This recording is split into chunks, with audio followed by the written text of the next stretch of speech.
අලුත් තියරි හොයාගත්තනේ කොට්ටාච්චි. පීරු 200ක් තියෙනවා නම් එතන ගෑනු 100ක් ඉන්නවා කියලා හොයාගත්තා.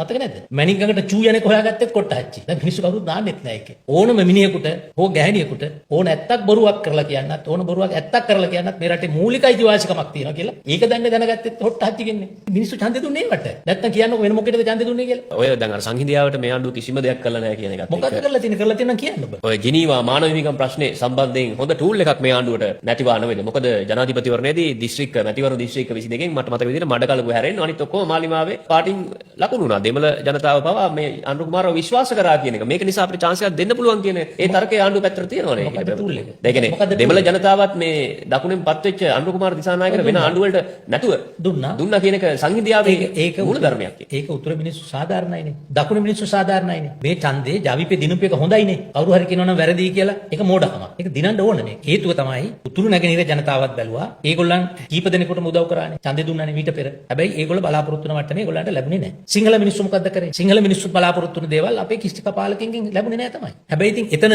වෙනස තමයි කීප දෙනෙක් හිටියා දූෂිතයෝ හිටියා. අපි ආණ්ඩුව ඇතුළේ ඉඳගෙන දූෂිතයන්ට විරුද්ධව අපි සටන් කරලා එළියට බහැපුවා. ආණ්ඩුවේ නිරපෝ ගත්තා. දූෂිතයන්ට විරුද්ධව අපි සටන් කරේ. මේගොල්ලෝ එළියේ ඉන්න මිනිස්සු කෑ ගැහුවට වැඩක් නැහැ නේ. වැඩක් වෙන්නේ ඇතුළේ නම් මිනිහෙක් යමක් කරොත් නේ. අපි එහෙමත් කරා. හැබැයි ඒ පාලන හැම එකකටම විරුද්ධව මේගොල්ලෝ විශාල මතයක් හැදුවනේ රටේ. ඒකට කවුරුත් උත්තර දුන්නේ නැහැ නේ. ඔක්කොම හොරු 225ම හොරු. එකක්. අනිත් එක තමයි ඒගොල්ලෝ හැදුවා හොඳ ජනතාවාදී මතයක් හැදුවානේ. මිනිස්සු යන්නේ බස් එකේ, අපිත් යන්නේ බස් එකේ. අපි ඇමතිලුනාම ජනාධිපතිලා වුණා බස් එකේ යනවා. අපි 7-5ක්වත් පඩි ගන්නෙ නැහැ. දැන් ඉන්න ඇමතිලා පඩි ගන්නවා. දැන් අපේ කාලේ නම් අපිට දුන්නේ ඇමති විදියට ලීටර් 600යි මේගොල්ලන්ට 900යි. එතකොට දැන් බස් එකේ කවුද අකමැති මිනිස්සු පියදම් අඩු කරන්න? ඔක්කොම අමාත්‍යාංශ වල වාහන ටික මේ විකුණලා දාලා ඒවා භාණ්ඩාරයට ගෙනල්ලා පුරවන්න. කැනඩාවෙන් අපි බලයට આવොත් නෙල්සන් අයියා ඩොලර් බිලියන 2ක් ගෙවනවා. අපි පාල මුදලාලි පුරුදු වෙලා තියෙනවා ලක්ෂ 5ක් ගෙවනවා. ඉතින් හොඳයි නේද ඉන්නේ. රට දියුණු වෙනවානේ. ඒකට නේ ඡන්දේ දුන්නේ. අනිත් එක සොයාගෙන ටික බලන්නකෝ. අඩු ගානේ ඇල්බර්ට් අයින්ස්ටයින්ට එහෙම නැත්නම් චාල්ස් ඩාවින්ට හොයාගන්න බැරි දේවල් මේගොල්ලෝ හොයාගත්තානේ. හොයාගත්ත නේද? දන්නව නේද? හොයාගත්තා. ඇයිද ඉන්නේ හොයාගත්තනේ. මේ උමාවේ ව්‍යාපෘතියේ හිලක් තිබුණා. හම්බන්තොට වාරයේ ගලක් තිබුණා. ඉතින් කොට්ටහච්චි තමයි ලොකුම හොයා ගැනීම කරේ. රුවන්ඩාවේ මහින්ද හොරකම් කරපු ඩොලර් බිලියන 10. දැන් ඒක ගේනවා මේගොල්ලන් කොහෙද හරි. දැන් නවක් හොයනවලු. ලංකාවේ ප්‍රශ්න සියල්ල විසඳෙනවා. ඊළඟට අලුත් තියරි හොයාගත්තනේ කොට්ටහච්චි. පීරු 200ක් තියෙනවා නම් එතන ගෑනු 100ක් ඉන්නවා කියලා හොයාගත්තා.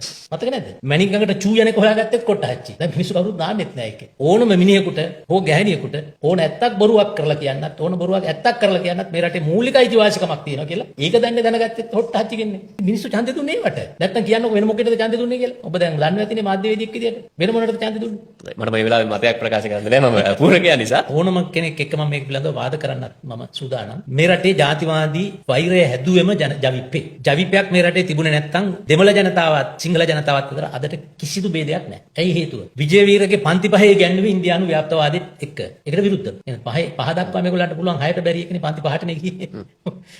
6 පන්ති 5 දක්වා පුළුවන්. ඒ පන්ති 5ෙමත් ඉගෙනුවා ව්‍යාප්තවාදය තමයි අපිට තියෙන ලොකුම හෙනේ. ඊට පස්සේ ඔය 83 අවාසනාවන්ත සිද්ධියෙන් පස්සේ තින්පු සාකච්ඡා කරලා අවසානයේ ඉන්දිරා ගාන්ධි, රජීව් ගාන්ධි සියල්ල මැදිහත් වෙලා ප්‍රභාකරන් එක්ක එකඟතාවයකට ආවා. පළාත් සභා ක්‍රමයේ දීලා මිනිහා මහමැති කරාට පස්සේ මේ ප්‍රශ්න විසඳෙනවා කියලා. ජේ.ආර්. ජයවර්ධන ජනාධිපතිතුමා කැමැත්තෙන් හෝ අකමැත්තෙන් හරි ඒකට එකඟ වුණා. ඊට පස්සේ පාර්ලිමේන්තුවට 13 වෙනි සංශෝධනය ගෙනල්ලා ඒක සම්මත කරනකොට ඊට පහුවෙන්දම ජිනදාස වීරසිංහ පාර්ලිමේන්තු මන්ත්‍රී තංගල්ලේ ගල්ලිනි වලින් පාර යනකොට ගහලා ඇනලා මැරුවා. හේතුවයි වැරද්ද මොකද්ද? 13ට අත උස්සපු නිසා. ඒ වගේ තව කී දෙනෙක් මැරුවද? මරපුවා මට ගණන් මතක නැහැ. ලයනල් ජයතිලක මැරුවා. බින්සන් පෙරේරා කියලා කෙනෙක් මැරුවා. කොච්චර ඒ 13ට අත ඉස්සපු පාප කර්ම ගෙවන්න උනා ජීවිත වලින් වන්දි ගෙවන්න උනා. මොකද ජීවික මැරුවා. එතකොට ප්‍රභාකරන් බැලුවා මේ 13යි කරලා මේ පළාත් සභාව වලින් මේක විසඳන්න දෙන්නේ නැහැ මේ දකුණින් සිංහලයෝ. ජීවික එක කරාට ඒ මිනිස්සු බලන්නේ සිංහලයෝ කරනවා කියලානේ. මුළු සිංහල ජනතාවම එක්ක වෛර බැඳලා මේගොල්ලන්ගේ සමගියෙන් අපිට වැඩක් නැහැ. අපි යුද්ධ පටන් ගන්නවා කියලා පටන් ගත්ත ප්‍රභාකරන්. උනේ නැද්ද එහෙම? ඔබ කියන්නේ ජවිපේ කරපු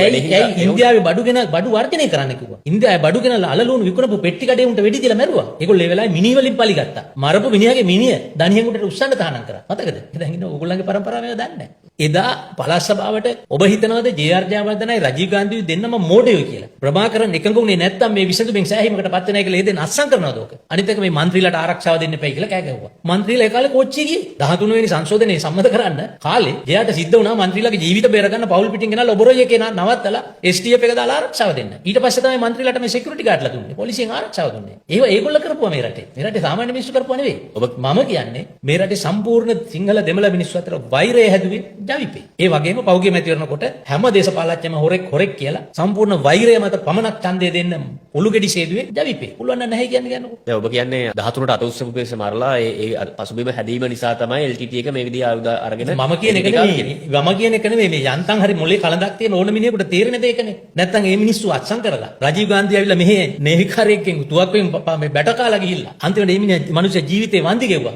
මේවට මැදිහත් වෙලා රජීව් ගාන්ධි අපරාධේ. ප්‍රේමදාස මහත්තයාත් ජීවිතෙන් වන්දි ගෙව්වා. ඒගොල්ලන්ට උදව් කරන්න ගිහිල්ලා. හැබැයි වෛරය හැදුවේ ඇයි? ලොකු මතයක් හැදුවා ජවිපේ. දකුණෙන් කවදාවත් උතුරට නැගෙනහිරට සාමයක් දෙන්නේ නැහැ.